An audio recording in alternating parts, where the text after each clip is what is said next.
Welcome to Khan's Crop Academy. Good morning, student.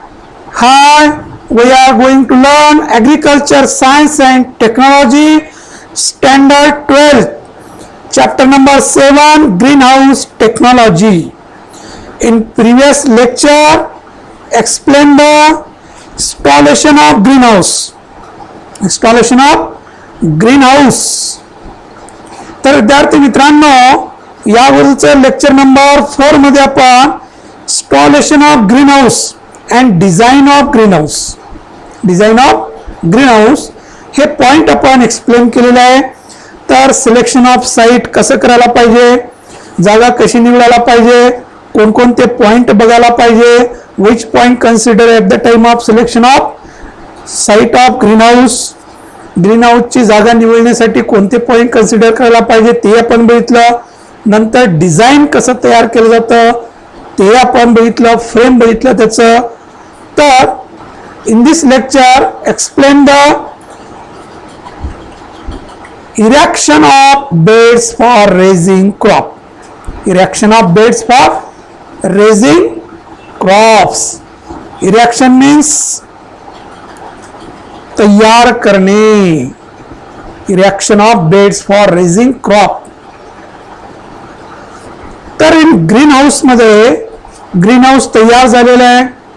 आता त्यासाठी आपण जे बेड तयार करणार आहोत, माती ते कशी असायला पाहिजे, कारण कोणत्याही जागेमध्ये आपल्याला ग्रीन हाऊस तयार करता येतं असं सांगितलं आपण. मग आपण माळरानवर आपण ग्रीन हाऊस तयार केलं. आता तिथं आपल्याला पिकं घ्यायची आहेत, तर आपल्याला बेड तयार करावं लागेल ना. काय तयार करा, परमानंट जे बेड असतात ते बेड तयार करावं लागेल बाळांना आपल्याला. Then cut flowers are generally produce on the ground whereas potted plants are produced on stands. तर ग्रीन हाऊस मध्ये फक्त जमिनीवरच घेत नाहीत झाडं, तर स्टँड करून सुद्धा घेतात आणि बेंचवर सुद्धा घेतात. असं वेगवेगळ्या पद्धतीने ट्रेवर घेता येतात. असं स्टॉलमेंट, असं कंपार्टमेंट सुद्धा असतात. असं वेगवेगळ्या पद्धतीने आपण त्याचं रेजिंग करतो. आपण जसं शेतामध्ये फक्त जमिनीवरच घेतो पिकं, तसं ग्रीन हाऊस मध्ये नाही. काही स्पॉटेड झाडं असतात ते फक्त लटकवलं जातं. काही कुंड्या वगैरे असतात ते बेंचवर ठेवता येतं है ना. तर काही ट्रे मध्ये घेता येतं. नर्सरी जे रोपटे आहेत, जे 20-25 दिवस राहणारे, ते ट्रे मध्ये तयार करतात. त्याचे कॅरेट असतात स्पेशल, त्यामध्ये आपल्याला ग्रो करता येतं. तसं वेगळ्या पद्धतीने आपल्याला ग्रीन हाऊस मध्ये रेजिंग करता येतं. तर जे कट फ्लावर जे आहेत, म्हणजे जे फ्लावर क्रॉप जे आहेत, जरबेरा आहे ना, क्रायझॅन्थमम आहे, हे कट फ्लावर जे आहेत हे सहसा जमिनीवर घेतलं जातं. काही स्पॉटेड प्लांट असतात ते स्टँडिंग केलं जातं. काही पॉट आपल्याला उंच जागेवर ठेवता येतं. असं वेगळ्या पद्धतीने आपल्याला नर्सरीमध्ये या ग्रीन हाऊसमध्ये आपल्याला तयार करता येतं. When plants are grown on ground, it is absolutely necessary to sterilize the soil before planting a new crop. या ग्रीन हाऊस मध्ये आपल्याला जेव्हा आपल्याला नवीन पीक घ्यायचं आहे, स्टरलाइज करून घेणं गरजेचं आहे. आपल्या शेतामध्ये आपण स्टरलाइज करून घेतो का? अजिबात नाही है ना. परंतु ग्रीन हाऊस मध्ये जी आहे, जेवढी जी जागा आहे ते काय करून घेणं महत्वाचं आहे, स्टरलाइज करून घेणं महत्वाचं आहे. पुढे आपल्याला स्टरलाइज स्पेशल आहे, तर स्टरलाइज करणं गरजेचं आहे. प्रत्येक नवीन पीक घेते वेळेस स्टरलाइज करून घ्यायचं. तर हे ग्राउंडवर पीक घेत असताना हे स्टरलाइज करणं आवश्यक आहे. ग्राउंडवर, जमिनीवर, ग्रीन हाऊस मध्ये जमिनीवर जे पिकं घेतो आपण, कट फ्लावर वगैरे, त्याला स्टरलाइज करून घेणं महत्वाचं आहे. Satisfactory sterilization can be achieved by using either chemicals or steam है ना. मग स्टरलायझेशन सहसा करण्यासाठी शक्यतो आपण केमिकलचा वापर केला जातो. कशाचा? केमिकलचं. जे फॉर्मॅलिन वगैरे जे आहे, आपण मागे नर्सरीमध्ये आपण बघितलं होतं, तर ते फॉर्मॅलिन केमिकल सोल्युशन तयार करून आपण ड्रेंचिंग करता येतं है ना. तर त्याच्या सहाय्याने आपल्याला जमीन स्टरलाइज करून घेता येतं, निर्जंतू करून घेता येतं, की जे काही सॉइल मायक्रोइझम आहे हार्मफुल, जे रोग उत्पत्ती करणारे मायक्रोइझम आहे, त्याचा नायनाट होतं त्याच्यामुळं, स्टरलायझेशन केल्यामुळं. नंतर स्टीम, गरम उष्णता देऊन सुद्धा आपल्याला माती गरम केली जाते है ना. तर ते वेगळ्या पद्धती आहेत है ना. तर जनरल पद्धती शेतकरी हे काळी कचरा आणून वर आच्छादन करून जाळून हीट जनरेट करता येतं, जमीन गरम होते, त्यामुळे मायक्रोइझम नाहीसे होतात, त्यामुळे स्टरलायझेशन केलं जातं. It is time consuming process. कसं आहे? टाइम कन्झ्युमिंग प्रोसेस आहे. It is always advantageous to grow pot plants on benches. मग कोणतं टाइम कन्झ्युमिंग प्रोसेस आहे? जे ग्राउंडवर आपण पिकं घेतो ते टाइम कन्झ्युमिंग मेथड आहे. जे ग्राउंडवर घेतो ना आपण, ती पद्धत जी आहे पीक घेण्याची पद्धत ग्रीन हाऊस मध्ये, ती टाइम कन्झ्युमिंग आहे. दुसरी कोणती चांगली आहे मग? Grow pot plant on benches. Pot plant, बेंचवर pot. Benches can be either fixed or movable. Permanent bench असतात है ना, त्या फिक्स मुळे जागेची काय होतं? कमी लागते. Permanent fix. आणि जे फिक्स नसतं, मुव्हेबल असतं, एका जागेवर दुसऱ्या जागेवर, त्याला जागा जास्त लागते. लक्षात. फिक्स केलेले जे बेंच आहे, स्टॉलमेटनं है ना, कंपार्टमेंटनं असं जर केलं तर भरपूर तयार होणार, भरपूर पॉट बसणार.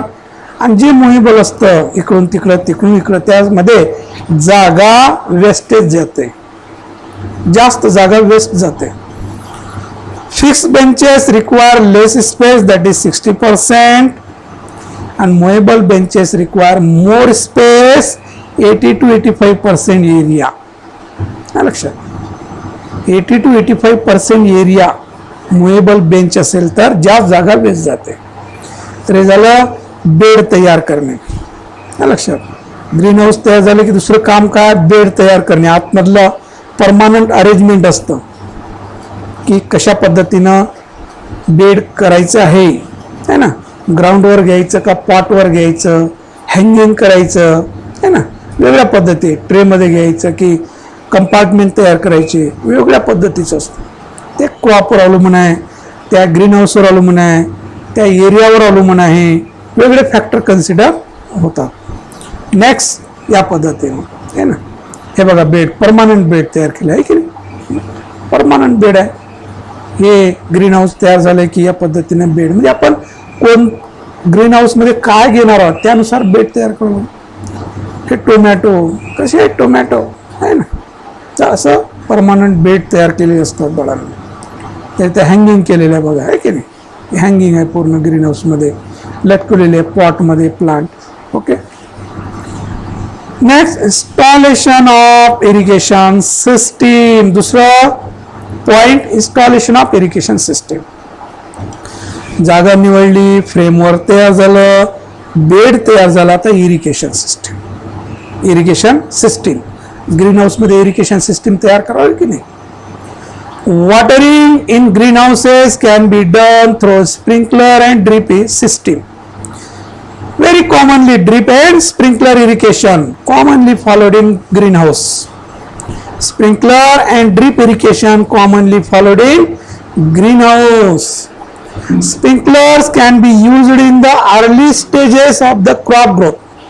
Early stages of the crop growth. सुरुवातीच्या काळामध्ये स्प्रिंकलरनं इरिगेशन दिलं जातं, सुरुवातीच्या काळामध्ये. Then drip irrigation can be used in almost all stages of the crop growth. All stage of the crop growth. Drip तर सगळ्याच स्टेजमध्ये फायदेशीर आहे.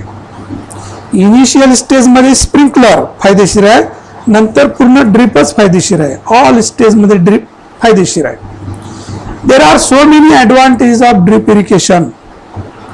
Fertiliser should be given through irrigation water. Apply phosphatic and slow release fertiliser as a basal dose to the growing medium. तर ड्रीपच्या सहाय्याने आपल्याला खतं सुद्धा देता येतात, पाणी तर देताच येतात. त्याबरोबर सोल्युबल फर्टिलायझर जे आहे, water soluble fertiliser basal dose जे आहेत ते सुद्धा आपल्याला ड्रीपच्या सहाय्याने देता येतं. Then water soluble fertiliser which are applied along the irrigation water. Apply drip pipe at the center of the bed having emitting points at every 30 cm interval with discharge rate to 2 liter per hour or 4 liter per hour. आता drip irrigation जे main central pipe आहे जे बेडच्या सेंटरवरून जाते, सेंटरमधून घेतलं जातं. आता त्याची जी काही पाईपची थिकनेस असेल वेगळी, पण त्याचं इमिटर जे आहे जिथून ड्रॉप पाण्याचं गळतं त्याला इमिटर म्हणतात. ते इमिटर 30 सेंटीमीटरनं लावलेलं असतं. 30 सेंटीमीटर 30 सेंटीमीटरच्या अंतराने हे ड्रिपचं काय इमिटर बसवलं असतं, जिथून पाणी खाली पडतं ड्रॉप बाय ड्रॉप. आणि त्याचं जे रेट आहे 2 लिटर पर हवर्स किंवा 4 लिटर पर हवर्स या पद्धतीने जसं पीक आहे त्या पद्धतीने बसवलं जातं. Check each emitter point for uniform discharge before covering the beds with polythene mulching. आता मल्चिंगचा जास्त वापर करत आहे, पॉलिथिन मल्चिंग. आता तुम्ही बघितलं असेल पॉलिथिन मल्चिंग आच्छादन करू लागले. अगोदर ड्रीप आच्छादन केलं जातं आणि त्यावर काय केलं जातं, पॉलिथिन स्ट्रीप आच्छादन केली जाते आणि जिथं जिथं इमिटर आहे तिथे तिथे झाडं लावली जातात. लक्षात. तर ते इमिटर चेक करून घ्यायचं अगोदर कोणकोणते सुरू आहे. एकदा पॉलिथिन आच्छादन केल्यानंतर आपल्याला ते मिळणार का नोझल, ते इमिटर बंद झालेलं ब्लॉक झालेलं नाही, यासाठी अगोदर चेक करून घ्यायचं कोणकोणते इमिटर चालू आहेत, पाणी व्यवस्थित येत आहे की नाही. आणि नंतर मग पॉलिथिन मल्चिंग, जर मल्चिंग करायचं असेल पॉलिथिनचं तर ते करायचं. तर त्यामुळं बरेच फायदे आहेत. पाण्याची बचत होते, इव्हॅपोरेशन ट्रान्सपिरेशन कमी होतं, तणाचा प्रादुर्भाव कमी होतं, बरेच फायदे आहेत. तर ह्या स्प्रिंकलर इरिगेशन ग्रीन हाऊसमध्ये या पद्धतीनं स्प्रिंकलर जागोजागी लावलेलं आहे बघा. फारच मजा अशी. असं जर तुम्ही बघितलं तर तुम्ही म्हणणार होता नोकरी पोकरी नको, आता मला डॉक्टर व्हायचं नाही, मला आता ग्रीन हाऊसच उभारायचं, भरपूर पीक घ्यायचं, ताजं भाजीपाला घ्यायचं, असं वाटतं की नाही. हा, तर असं इस्रायलमध्ये वगैरे कोणी नोकरी मागत नाही बेटो, है ना. तर त्यांचं जे फळझाड भाजीपाला जर बघितलं कसं आहे, कारण त्यांनी काय केलेलं आहे, पूर्ण आर्टिफिशियल तयार केलेलं आहे, कंट्रोल कंडिशन तयार केलेलं आहे, नॅचरलवर अवलंबून नाहीत त्यांनी, है ना. म्हणून मनासारखं उत्पादन मिळतं. तर हे स्प्रिंकलर इरिगेशननं या पद्धतीनं ग्रीन हाऊसमध्ये अरेंजमेंट केलेली असते स्प्रिंकलरची. हे सुद्धा स्प्रिंकलर आहे आणि ड्रीप आहे. हे ड्रीपच्या लाईन आच्छादन केलेले आहेत. लक्षात. हे ड्रीप, तर जास्त करून ड्रीपचाच वापर केला जातं आणि काही वेळेला स्प्रिंकलर सुद्धा असतं. नेक्स्ट, आणि बाय हँड सुद्धा आपल्याला असं स्प्रिंकलरनं असं पाणी आपल्याला देता येतं. जागोजागी इथं व्यवस्थित पाईप बसवलेले आहेत. हे बघा इथं कसं हँगिंग केलेलं आहे, झाड वर दिसत आहे. तर या पद्धतीने हे पॉट आहेत. तुम्हाला या अगोदरच्या लेक्चरमध्ये सांगितलं ना, रेझिंग ऑफ बेड कसं तयार कर. बघा हे सगळं ट्रे आहे तिथं, आहे ना. काय ते ट्रे आहेत, हे ट्रेमध्ये पाणी देत आहेत. तर असं एक वर एक असं इन्स्टॉलमेंट आहे ना, कंपार्टमेंट अशी शेती करत आहेत. लक्षात. आणि आपल्याकडं भरपूर जमीन असून सुद्धा आपण त्या जमिनीला बघत नाही, कारण की अभाव कुठे आहे, एक तर टेक्नॉलॉजीचं आणि पाण्याचं. लक्षात. आपण पाणीच म्हणून बसतो, तर पाणी पिकांना फार कमी लागतं ग्रीन हाऊसमध्ये, है ना, इव्हापोट्रान्सपिरेशन कमी होतं. आता आपलं काय होतं, कधी पाण्याने जातं तर कधी जास्त पावसाने जातं तर कधी कमी पावसाने जातं. हे दरवर्षाचं रडणं असतं आपलं, आहे की नाही. तर विद्यार्थी मित्रांनो, असं काहीतरी करा तुमच्या एज्युकेशनमध्ये. घरी सांगा, हे जे लेक्चर आपण बघत आहोत हे व्यवस्थित घरी आई वडिलांना सांगा. सोर्स तयार होईल बेटो. त्या 1-2 एकरमध्ये काय पोट भरणार आपलं. त्यामध्ये जर असं उभारलो आपण तर आपलं उत्पादन वाढणार, आपल्याला स्टँडर्ड जीवन जगता येईल बाळांनो, नाहीतर नाही.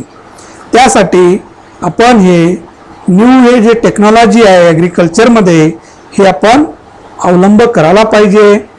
आणि आपलं शिक्षण हेच आहे बेटा, आपण शिक्षण घेऊ लागलो त्याचा इतरांना फायदा व्हायला पाहिजे. तुम्ही जे शिकता ते तुम्ही इतरांना सांगायला पाहिजे. आणि ॲग्रिकल्चर सब्जेक्ट ठेवलेत त्याच्यासाठी की तुम्ही शिकता शिकता आपल्या शेतकऱ्यांनी मदत होईल. असं उद्देश नाही की तुम्ही शेती करा म्हणून, तुमचं नॉलेज त्यांना फायदा होईल. कारण शेतकरी हे आळाणी आहेत, है ना. आणि मॅक्झिमम कॉलेजमध्ये येणारे विद्यार्थी सहसा खेड्यातले आहेत. आणि एक जणांनी जर 5-5 शेतकऱ्यालाही सांगितलं आपल्या आजूबाजूच्या, तर तलाठी ग्रामसेवक कधी येणार आहे तुमच्या घरी. त्याला वेळ आहे का भांडणं मिटवण्यामध्ये, आहे की नाही. त्याचं ग्रामसेवक तलाठी हे शेतकऱ्याचं नॉलेज देणारं आहे मीडिया, परंतु त्याला ते सरत नाही, तर त्यांनी कुठं शेतकऱ्याला माहिती देत बसणार आहे. तर त्यासाठी असं 11वी-12वीला हे विषय ठेवलेले आहेत की जेणेकरून तुम्ही पुढे शिक्षणही घेणार आणि आता शेतकऱ्याला सहकार्य करणार, हातभार लावणार, त्यांना नॉलेज तुम्ही देणार. शेतकऱ्याची कुठं फसवणूक होते हे तुम्ही सांगणार बाळांनो, नक्की सांगणार. तर दाखवा हे व्हिडिओ आई वडिलांना, तर त्यांनाही काही करण्याची जिद्द चिकाटी निर्माण होईल बाळांनो. तर या पद्धतीने इरिगेशन आहे. Next, climatic control in green house. Climatic control in green house. तर हे फारच महत्त्वाचा पॉईंट आहे आणि टेक्निकल आहे बाळांनो, टेक्निकल पॉईंट आहे. तर हाय ग्रीन हाऊस जे आहे, हाय कॉस्ट ग्रीन हाऊस, त्यामध्ये सगळं हे क्लायमेटिक कंट्रोल कंडिशन असतं. पूर्ण बटनवर असतं, सगळं सेन्सर ऑर्गनवर, पूर्ण कॉम्प्युटराईज असतं. माणसाला आतमध्ये जायची गरज नाही, असं सगळं सॉफ्टवेअर आहे. लक्षात. The components responsible for plant growth. Responsible for plant growth. Which component? Climatic elements. Which climatic element? Rainfall, temperature, humidity, light, wind, frost, dew, storms. आता frost, storm, dew हे तर ग्रीन हाऊस मध्ये येतच नाही, आहे की नाही. ते तर नॅचरली काय ते आघात आहे शेतकऱ्याला, आहे की नाही. तरी त्याला पण त्याचं प्रोटेक्ट केलेलं आपण, ते तर निर्माण होणार नाही, फ्रोस्ट येणार नाही, धोक्यापासून आपण तर प्रोटेक्ट केलेलं आहे. पण आतमध्ये जे लाईट, टेम्परेचर है ना, CO2, humidity, air circulation, these are the component responsible for plant growth. Responsible for plant growth. Responsible for plant growth. तर जे कंट्रोल कंडिशन जे आहे ते ग्रीन हाऊस मध्ये जे हवामान एलिमेंट्स जे आहेत ते कंट्रोल केलेले असतात, है ना. लाईट किती पाहिजे, टेम्परेचर किती पाहिजे, कार्बोहायड्रेट किती पाहिजे, ह्युमिडिटी, एअर सर्क्युलेशन किती पाहिजे, हे सगळं कंट्रोल कंडिशन आहे बाळांनो. लक्षात. हे पिकाच्या वाढीवर अफेक्ट करणारे घटक आहेत, इफेक्ट और अफेक्ट करणारे घटक आहेत. त्यांना व्यवस्थित मिळालं तर त्याचं चांगलं परिणाम, जर कमी जास्त झालं तर वाईट परिणाम, आहे ना. तर हे मेन कंपोनंट आहेत. Then first, ventilation. आता हे कशाच्या माध्यमातून हे कंपोनंट मिळणार? व्हेंटिलेशनच्या माध्यमातून. It is necessary for proper air circulation in the green houses. It is necessary for proper air circulation in the green houses. Ventilation कशासाठी पाहिजे? प्रॉपर एअर सर्क्युलेशन साठी, जास्त झालं बाहेर काढण्यासाठी, कमी झालं आतमध्ये घेण्यासाठी, आहे ना. तर आपल्या इंडियामध्ये नॅचरल व्हेंटिलेटेड ग्रीन हाऊसेस असं म्हटलो आपण, मग त्याला भरपूर व्हेंटिलेशन असायला पाहिजे. For natural circulation keep the side of green houses curtain open during day time only. Curtain open during day time only. दिवसाला बाजूचे जे साईड आहे ते ओपन करायला पाहिजे. वेल व्हेंटिलेशन है ना, good circulation of air. Exhaust fan may also be used for dragging air out during summer.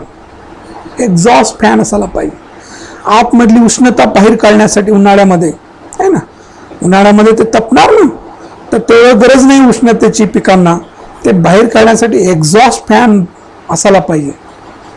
Exhaust fan त्याला बाहेर काढण्यासाठी आहे ना. बरेच वेळा बघतो आहे ना, एक्झॉस्ट फॅन असते आहे ना, की आतमधली गरम हवा बाहेर काढण्यासाठी. तसं ग्रीन हाऊसमध्ये एक्झॉस्ट फॅन लावलेले असतात बाळांनो, भरपूर एक्झॉस्ट फॅन असतात. तर या पद्धतीनं हे कंट्रोल कंडिशन आहे ना, सगळं हे क्लायमेटिक कंट्रोल करण्यासाठी इथं मशिनरी उपलब्ध आहेत, पूर्ण बटनवर चालतात.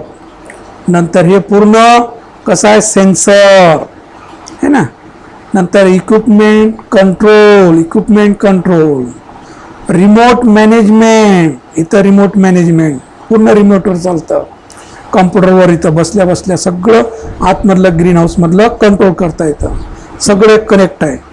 हे फार हाय टेक्नॉलॉजी ग्रीन हाऊस आहे ना. सगळं इथं दाखवितं की ह्युमिडिटी किती आहे, तर ते सेन्सर इथं सॉफ्टवेअर तयार केलं असतं. एवढ्या तासामध्ये एवढं ह्युमिडिटी पाहिजे, तर ऑटोमॅटिक ते सेन्सर कंट्रोल करणार. ते light, temperature, humidity, water, moisture हे सगळं कंट्रोल करणार आहे. तर हे high technology greenhouse, hi-tech greenhouse असं म्हणणार आपण, हायटेक ग्रीन हाऊस लक्षात. देन ॲनालिटिक है ना, तर ॲनालिसिस वगैरे करण्यासाठी लॅब हे सगळं उपलब्ध असतं. नंतर external temperature, external relative humidity बघा हे ओपन आहे ना. नंतर हे हीटर, फॅन, ह्युमिडिटी है ना, हा हीटर, फॅन. नंतर ह्युमिडिफायर. नंतर इकडे internal temperature, internal relative humidity, असं सगळं कंट्रोल कंडिशन. हे सगळं क्लायमेटिक कंट्रोल. नंतर टेम्परेचर कंट्रोल बघूया आपण. कोणता? Temperature control. Use of fan and pad system. पहिलं काय बघितलं? व्हेंटिलेशन बघितलं आपण. क्लायमेटिक कंट्रोल मध्ये पहिलं काय बघितलं? Ventilation. Second temperature control. use of fan and pad system, exhaust hot air out, and using sprinkler or foggers temperature could be controlled. जास्त टेम्परेचर झालं की स्प्रिंकलर सुरू होतं, त्यामुळे काय होतं? थंड टेम्परेचर कमी होतं. फॉगर असतं है ना, ते चालू होतं, ते फॉगर स्प्रिंकलर चालू होतं आणि त्यामुळे टेम्परेचर कमी होणार. बरेच वेळा आपण शेतामध्ये पाणी देताना स्प्रिंकलर वेळ चालू असेल त्याच्या बाजूला जा बघा, थंड वारा येते तुम्हाला, आहे की नाही? कूलर जसं असते की नाही, कूलरचं ते सिस्टीम आहे. तर शेतामध्ये जिथं ड्रीप स्प्रिंकलर चालू आहे त्याच्या बाजूने जर गेलो तुम्ही, थंड वातावरण लागणार तुम्हाला. तिथलं तेवढ्या एरियामधलं क्लायमेट चेंज होणार. तसं ग्रीन हाऊस मधलं या स्प्रिंकलरद्वारे काय केलं जातं? टेम्परेचर कमी केलं जातं आणि एक्झॉस्ट मधून हॉट टेम्परेचर बाहेर काढलं जातं. Then cooling system. Cooling of greenhouse is necessary when the outside temperature goes behind 30 degrees Celsius. 30 degrees. Cooling of greenhouse is necessary when the outside temperature goes 30 degrees Celsius. Outside temperature goes 30 degrees Celsius. Depending upon the cladding material and the ventilation. Cladding material and ventilation. Inside temperature remain 8 to 10 degrees Celsius higher than the outside temperature. Higher than the outside temperature. तर बाहेरचं तापमान जास्त होत असेल तर आपल्याला cooling करावं लागणार, कूलिंग सिस्टीम चालू करावं लागेल. जर आतमधलं कमी तापमान आहे, बाहेरलं जास्त आहे, अशा वेळेस आपल्याला हिटिंग सिस्टीम चालू करावं लागेल. Heating is required in place where the winter temperature is very low, हिवाळ्याचं तापमान एकदम कमी असेल बाहेरचं है ना, आणि आतमधलंही कमी होणार, तर तेव्हा आपल्याला हिटिंग सुरू करावं लागेल. Green houses can be heated with the help of oil burners, hot water, steam और इलेक्ट्रिक हिटर्स. हे सोर्स आहेत त्याचे है ना. ऑइल बर्नर्स करावं लागेल है ना. दुसरा हॉट वॉटर, स्टीम करावं लागेल, हॉट वॉटर किंवा इलेक्ट्रिक हिटर चालू करावं लागेल. याद्वारे आपल्याला कूलिंग आणि हिटिंग करता येतं. तर हे pad system, fan and pad cooling system आहे का. एक्झॉस्ट फॅन है ना, आतमधलं गरम बाहेर काढतं. नेक्स्ट या पद्धतीनं हॉट ॲम्बियंट एअर, काय एक्सपॉन्टिव्ह कूलिंग पॅड. लक्षात, हे कूल एअर, हे फॅन लक्षात, इकडून इकडं ओढलं जातं, तर ग्रीन हाऊस मधलं तापमान कमी कूलिंग होतं. नेक्स्ट हिटर, हे हिटर लावलेलं बघा है ना. हे मोठं ग्रीन हाऊस तिकडं, हे समोर हे हिटर आहे. हिटर मधून काय वाफ चाललेली आहे गरम ग्रीन हाऊस मध्ये, तर काय होतं, हिटिंग जनरेट होतं, हीट जनरेट होते. तर विद्यार्थी मित्रांनो, या पद्धतीनं आपलं एक क्लायमेटिक कंट्रोलमध्ये आपलं व्हेंटिलेशन आणि टेम्परेचर ह्या दोन गोष्टी झालेल्या आहेत. व्यवस्थित बघा, तेवढं काही जास्त टेक्निकलमध्ये जायचं नाही आपल्याला, हे इंजिनियरचं काम आहे, पण तो आपलं तात्पुरतं माहीत असणं, इंटरेस्ट डेव्हलप होतं यामुळं, आणि आपण काहीतरी करण्याच्या मार्गावर लागतो. यासाठी फार इंटरेस्टिंग चॅप्टर आहेत ग्रीन हाऊस टेक्नॉलॉजी. तर मॅक्झिमम विद्यार्थ्यांना शेअर करा. इतर युवक पिढी जी आहे, तुमचे ग्रुप असतील त्यामध्ये ग्रुपमध्ये टाका, जेणेकरून हे बघून तर त्यांचं काहीतरी मेंटली चेंज होईल आणि ते उद्योगाला सुरुवात करणार. बाळांनो, सबस्क्राईब करा. यासाठी वेळोवेळी तुम्हाला नोटिफिकेशन मिळणार. जे जे व्हिडिओ आपण अपलोड करणार ते तुमच्या पर्यंत येणार. तुम्हाला यूट्यूबमध्ये जाण्याची आवश्यकता भासणार नाही. यासाठी तुम्ही सबस्क्राईब करा विद्यार्थी मित्रांनो, आणि इतरांना भरपूर शेअर करा. ज्यांना ज्यांना हे व्हिडिओ बघायला मिळाला असेल त्यांनी जास्तीत जास्त शेअर करा. तर विद्यार्थी मित्रांनो, थँक्स. जय जवान जय किसान.